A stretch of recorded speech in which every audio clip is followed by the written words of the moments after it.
Hello everyone, welcome back. And देखते हैं universe की तरफ से आप लोगों के लिए क्या मैसेजेस है एंड क्या क्या कार्ड आते हैं आप लोगों के लिए। सो ये मैंने कार्ड शफल कर लिए and after shuffling the card जो फर्स्ट कार्ड है वो है आप लोगों के लिए 6 of pentacles and second is wheel of Fortune and जो थर्ड कार्ड है वो द जजमेंट। ओके, तीनों कार्ड्स अगर हम इंटरप्रिटेशन को चेक करें तो कहीं ना कहीं जो लाइफ का एक टर्निंग पॉइंट है जो अपने पास्ट से आप सीखकर आगे बढ़ेंगे।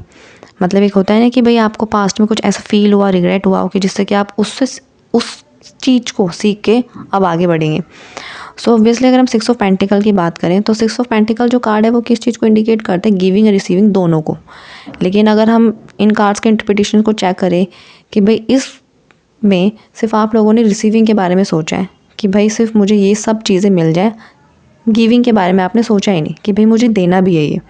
सिर्फ आप लोगों को लगा कि चाहे वो करियर से रिलेटेड हो, फाइनेंशियल रिलेटेड हो, लव से रिलेटेड हो, रिस्पॉन्सिबिलिटी से लेके हो, मतलब आपने एक तरह से रीबैलेंस करके रखा। आपके पास जो रिसोर्सेज थे उन चीज़ों को रीबैलेंस करके रखा, जिससे कि अब आपको रिग्रेट फील हो रहा है कि भाई मुझे अब एक चांस मिल जाए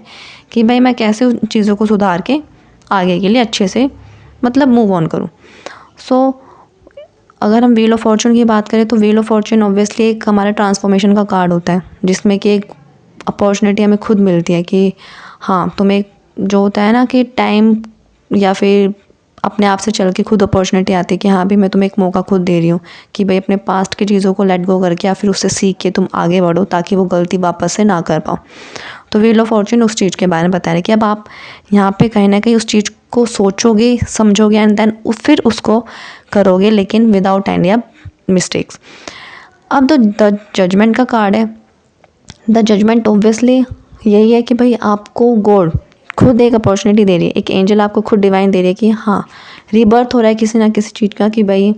अगर आपने किसी भी चीज़ को सुधार करना है, रिफॉर्म करना है, तो भाई अपने पास्ट को सीख के वापस से गलती ना करके उसको वापस से एक बैलेंस में लेकर आओगे, देन हर एक चीज़ को सही करोगे।